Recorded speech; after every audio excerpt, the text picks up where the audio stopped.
नाट्य रंग theatre workshop का आयोजन बीआरजी ग्रुप संचालित उर्मी स्कूल पर करवाया गया है। तब इस वर्कशॉप के तहत गुजराती रंगभूमि से जुड़े हुए कई एक्सपर्ट्स युवाओं को प्रशिक्षण देने के लिए पहुंच रहे हैं। गुजराती साहित्य परिषद अहमदाबाद की ओर से नाट्य रंग थिएटर वर्कशॉप का आयोजन 24 मई से लेकर 31 मई तक बीआरजी ग्रुप संचालित उर्मी स्कूल पर करवाया गया है।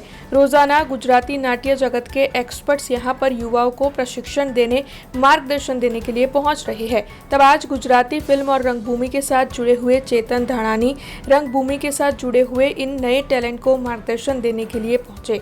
35 से ज्यादा युवा कलाकार वर्कशॉप के तहत रंगभूमि के एक्सपर्ट से प्रशिक्षण ले रहे हैं। तब इस बारे में गुजरात की प्रायोगिक रंगभूमि के साथ जुड़े हुए पीएस चारी ने ज्यादा जानकारी दी है।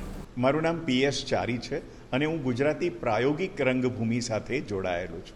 મારી કર્મભૂમિ વડોદરા છે. ગુજરાતી સાહિત્ય પરિષદ અમદાવાદ દ્વારા એક નાટ્ય રંગ નાટકની કાર્યશાળાનું આયોજન વડોદરા ખાતે તારીખ 24મી મેથી લઈ 31મી મે સુધી ગુજરાતના અને વડોદરાના યુવાનો માટે અહીંયા એનું ગઠન થયું છે અને એ કાર્યશાળા ચાલુ છે, જેની અંદર જુદા જુદા ગુજરાતના જે નાટકના તજજ્ઞો છે, આજે ભાઈ શ્રી ચેતન ધાનાની જે વડોદરાના છે અને ગુજરાતી ફિલ્મ અને રંગભૂમિ સાથે જોડાયેલા, એમનું વક્તવ્ય હતું. ત્યારબાદ શ્રી રાહુલ ભોલે અને વિનીત કનોજિયા આવશે. વોલ્ટર પીટર, ગઈકાલે અંકિત ગૌર કરીને એક તજજ્ઞો આવ્યા હતા.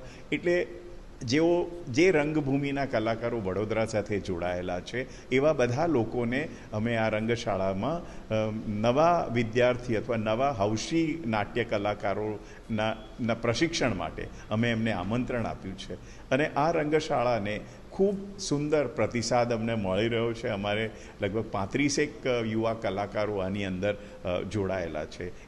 જેમાં વિવિધ રંગમંચના પાસાઓ, અભિનય છે, પાત્રનું નિર્માણ છે, સેટ ડિઝાઇન છે, કેવી રીતે રંગભૂમિના વિષયો છે, લેખન છે, આ બધું જ આવરી લેવામાં આવ્યું છે અને ખૂબ સુંદર આ પ્રયોગ, ભવિષ્યમાં પણ આવા પ્રયોગો થતા રહે એવી અમારી सतत मेहनत रहશે અને એવી જ हमारी इच्छा રહેશે। हमसे जुड़े रहने के लिए हमारे YouTube चैनल को सब्सक्राइब करें और नई वीडियो की नोटिफिकेशन के लिए बेल आइकॉन को दबाएं।